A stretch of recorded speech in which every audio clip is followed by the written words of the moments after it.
I was asked to refer to 2 points in specific. One is the objectives, and second is from my personal experience, how mother dealt with certain situations. In this entire presentation, it's beautifully presented, I compliment you, but the objectives of Auroville have been overlooked. Dream has been mentioned, charter has been mentioned, but the physical manifestation of Auroville merely gets a mention of building the city.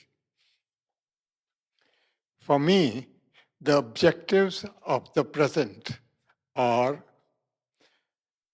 to develop a self-supporting city of 50,000 people. What qualification? Willing servitors of the divine consciousness. And most of you perhaps don't even know that there's been a fairly well recognized proportion of the age groups from the very beginning. And the latest master plan, the way forward 2004, virtually repeats it. And I want to share it with you. The working force is only 28,000 people. The balance 22,000 people is made up of children and retirees.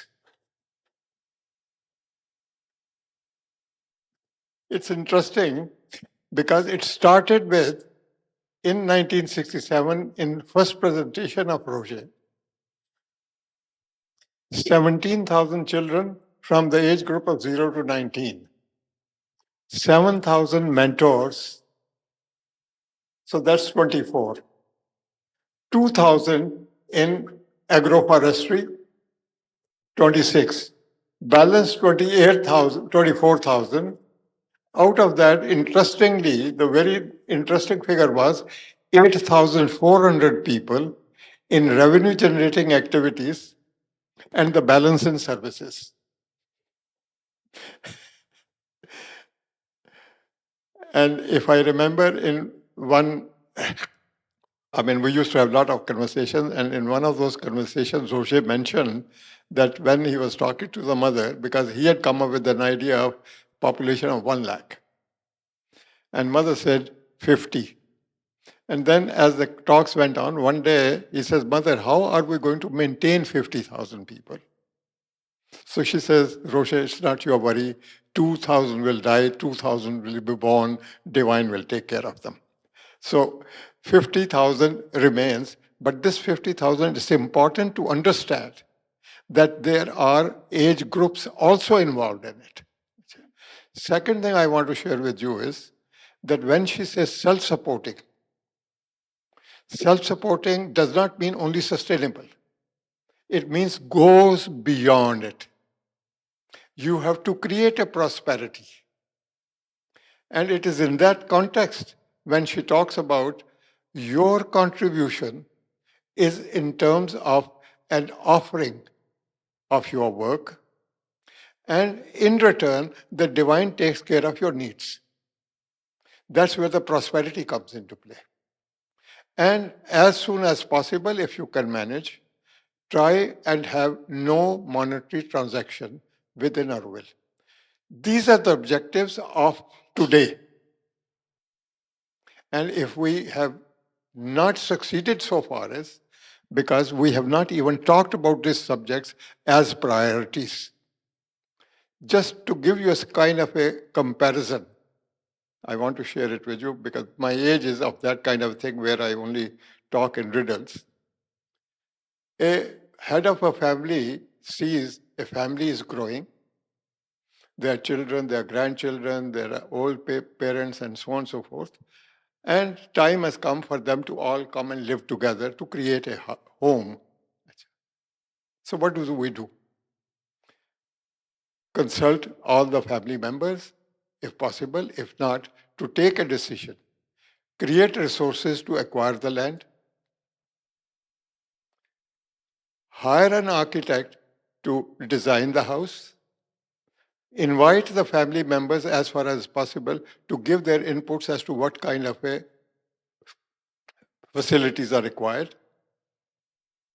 Then have the plan approved by a civil authority, and then go forward and find the builder and the resources to build. So first you build the house, then you invite everybody to come and live in, and then create a home.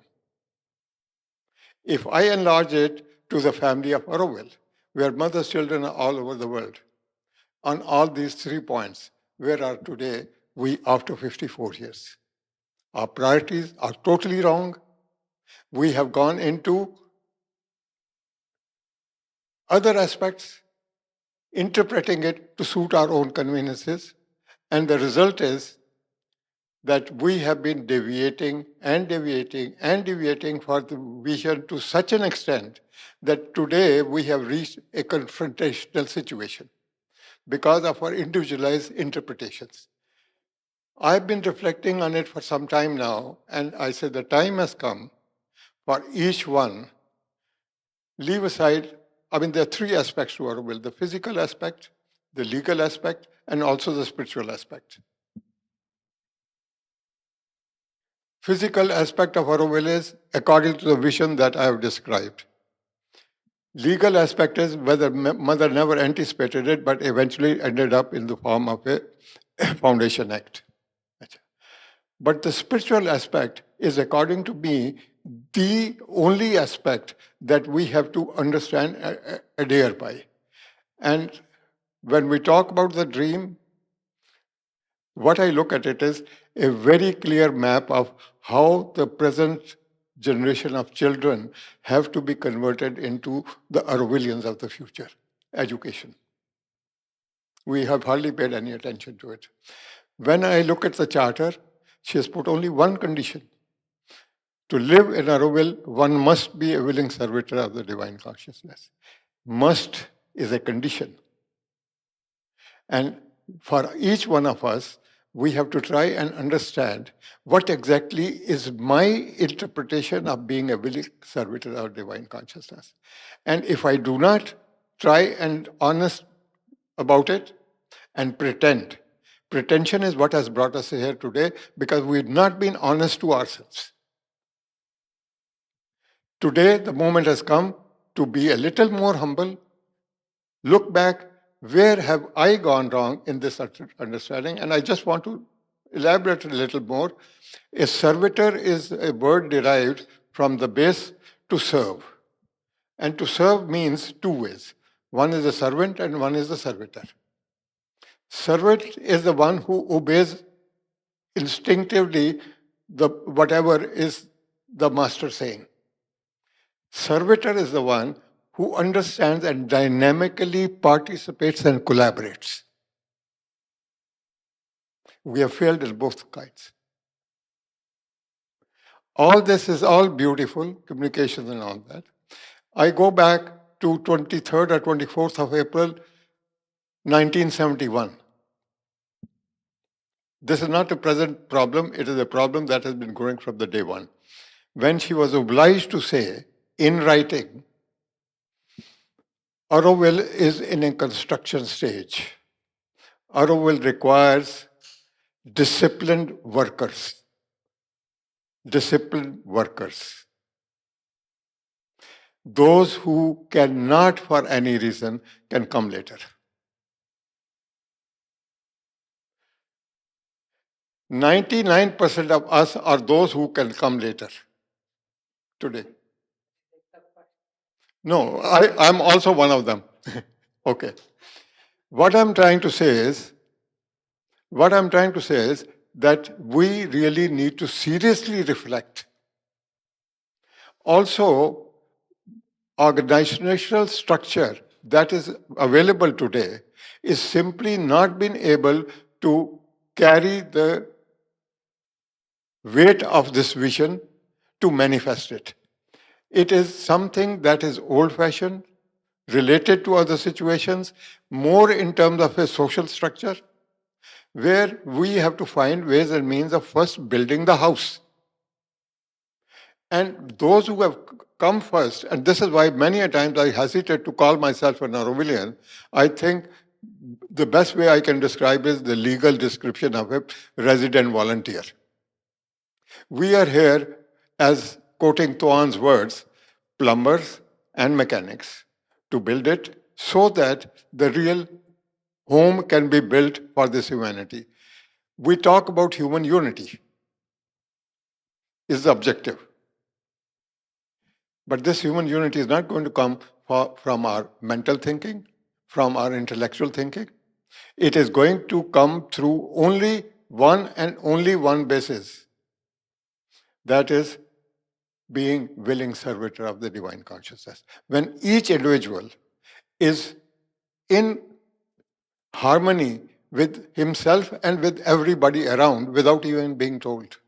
This is the purpose of creating an Auroville, and this is the purpose of creating the future of Auroville through the children.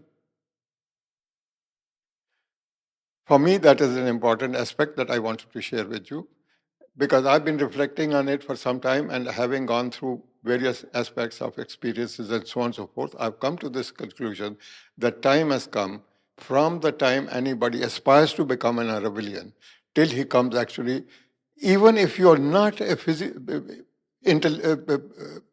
spiritual inspiration, be a good worker. Put your best foot forward. If I need a plumber, let us be a plumber. I also remember when Mother said, if you do not have knowledge of anything practical, acquire it by engaging somebody from outside, 11 months. She was fully aware of the law. In 11 months, learn it and do the job yourself. Today, what we have? 3,500, including children, more or less, 7,000 plus support staff. 1:2. Are we going to build an Auroville, or are we going to build a holiday home? We cannot even dust our own homes. We need a maid. We cannot cook our food collectively. We need individual cooks. What are we aiming at? This society has become a double talk society. On one side, there's a group of bourgeois. On the other side, there are the servers. Let's re-examine the whole thing. And from that point of view, if we move in terms of aware, perhaps awareness will have a solid base to work on. Thank you very much. That is one aspect. Second is the personal one, how the mother will deal with the situation. I was tempted to share my own story, but I would avoid that. That in a smaller group, perhaps I can share. But generally, I want to share one with you, that in ashram, in the early days when the dining room started, a need became for a new boiler. And Dhuman Bhai went to the mother and asked for a boiler is required, and mother gave the sanction of the money that he asked for, and go and buy the boiler and get on with it. So there was an ashramite who was an engineer. When he heard about it, he went to the mother and, mother, I am an engineer. I know how to design a boiler. I can design the boiler half the cost. And it will even work better.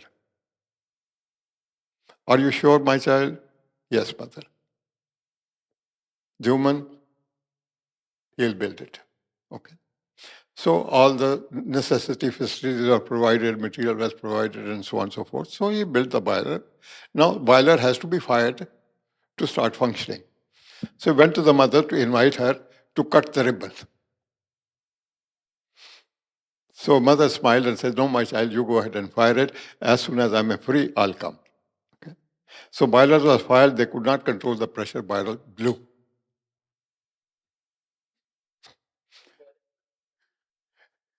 Luckily, nobody was hurt.